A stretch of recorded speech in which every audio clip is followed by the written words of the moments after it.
Salut, bienvenue sur DoFit. De nouveau 3 exercices que je vais te montrer d'abord les 2 premiers avec l'aide du squelette. Donc 3 exercices de nouveau pour ta colonne, un de stabilité, mais aussi de force en même temps. Parce que pour pouvoir engager la mobilité, il faut avoir la force du côté opposé pour pouvoir engager la mobilité. Le deuxième est un exercice de force, mais aussi de stabilité de la colonne à 4 pattes. On va maintenir la colonne au neutre. Et le troisième exercice sera un exercice d'étirement pour les muscles de la hanche. Donc, le premier exercice qu'on va faire, on va se mettre à 4 pattes et essayer d'arrondir le dos en entier, depuis le haut jusque le bas. Donc, à 4 pattes, on va essayer d'abord d'engager la flexion haute de la colonne cervicale en rentrant le menton et puis progressivement descendre la tête afin d'arrondir la colonne cervicale, puis d'engager la musculature antérieure du tronc pour arrondir les dorsales, la colonne thoracique, la cage thoracique. Et puis, pour finir, à la fin, il s'agira de faire la bascule du bassin afin d'étirer la colonne en flexion, la colonne lombaire en flexion. Et puis après, dans le sens opposé, relâchez de nouveau le bassin pour laisser venir les vertèbres à nouveau en extension, les vertèbres lombaires en extension, puis laissez fondre le sternum vers le sol pour laisser descendre la colonne dorsale progressivement aussi en extension, et puis de redresser gentiment la tête vers l'avant et de regarder en avant pour redresser la colonne cervicale. Donc ça, on va le faire 2 fois lentement et essayer de vraiment pouvoir bouger toutes les vertèbres en flexion et en extension. Et puis après, on va se remettre aussi, on va rester à 4 pattes et cette fois, travailler la force du dos en levant une jambe et un bras et en maintenant le bassin vraiment stable. Donc ni de rotation, ni d'extension lombaire et non plus essayer d'éviter un décalage du bassin entre à gauche et à droite. Donc de bien maintenir le bassin stable. Alors on va le faire en pratique. Simplement se mettre à 4 pattes,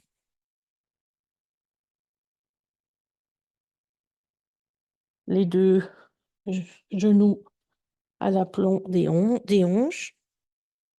Je vais juste mettre le micro devant.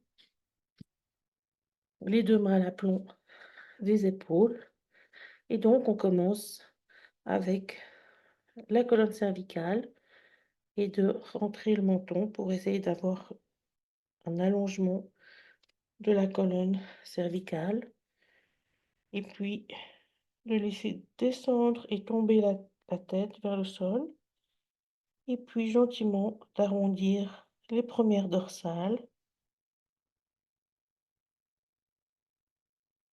le milieu du dos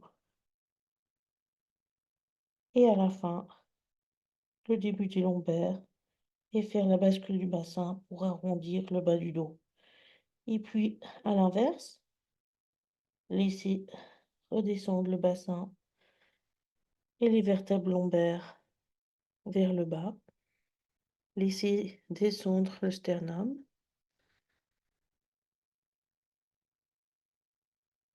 et puis commencer légèrement à redresser le menton vers l'avant et le regard se porte vers l'avant. On va le refaire encore une fois. Entrer le menton, laisser descendre la tête et le regard en direction du nombril. Commencer à enrouler le haut du dos, engager la musculature du ventre pour arrondir le milieu du dos et puis la bascule du bassin pour arrondir la colonne lombaire. Et de nouveau, le mouvement inverse en laissant fondre le sacrum vers le bas, les lombaires vers le bas, le sternum qui fond vers l'avant Et puis seulement à la fin, remonter le menton et laisser venir le regard vers l'avant. Parfait. Avec la lenteur, on arrive mieux à contrôler et à essayer de mobiliser un maximum chaque étage. Et donc, le deuxième exercice, c'est le swimming que tu connais déjà peut-être bien. C'est cet exercice-là, simplement d'allonger d'un côté et de l'autre. Mais on va bien veiller donc à ne pas partir de côté, ni creuser le bas du dos, ni avoir une rotation du bassin. Donc, pour bien effectuer le swimming, il s'agit déjà de bien trouver la longueur au niveau de la colonne. Et puis, on peut commencer avec simplement l'allongement d'une jambe et bien observer si on garde bien le bassin stable d'un côté et de l'autre. Et puis, si c'est OK, tu peux allonger un peu plus la jambe d'un côté et de l'autre et rajouter après le bras opposé. Donc, en allant par étapes, tu contrôles bien ton mouvement et les mouvements du bassin et de la colonne. L'idée, c'est de bien chercher la longueur plus que la hauteur. Ainsi, ça te permet de ne pas venir trop haut avec la jambe et venir de faire une rotation ou une extension. Bien chercher la longueur permet de bien garder le neutre. Et puis le troisième exercice, l'exercice de mobilisation des hanches et stretching des muscles fessiers. Tu peux te mettre en 90-90, comme on appelle cette position, 90-90, où tu as un angle droit avec tes genoux des deux côtés. Tu gardes bien la longueur au niveau de la colonne. Et puis tu te penches en direction du genou. Et donc là, c'est possible que ça te pince dans l'aine. Et si ça te pince dans l'aine, tu vas un petit peu moins loin et tu respectes la douleur. Tu peux aussi chercher une autre direction pour voir si ça passe mieux.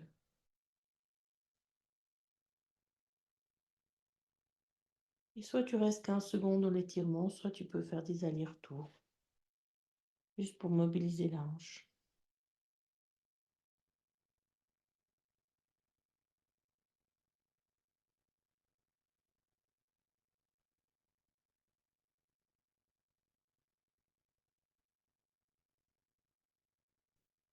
La même chose de l'autre côté. Il est possible que le deuxième côté soit plus raide. Prends un peu plus de temps pour laisser s'allonger les tissus.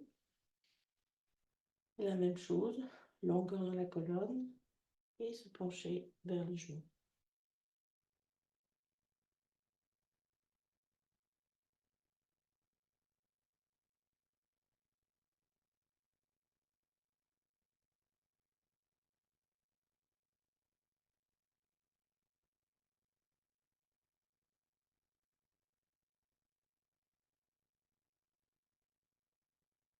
Et si pour une raison ou une autre, cette position ne te convient pas, tu peux très bien remplacer cet exercice par celui-là où tu poses ton pied sur la cuisse de la jambe opposée et puis tu viens tirer ton genou et le tibia vers toi.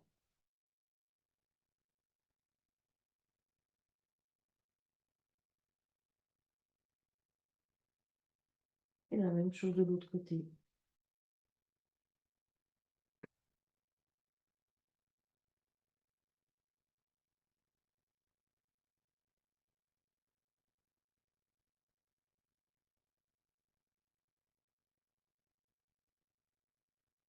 Et voilà pour les 3 exercices de cette semaine.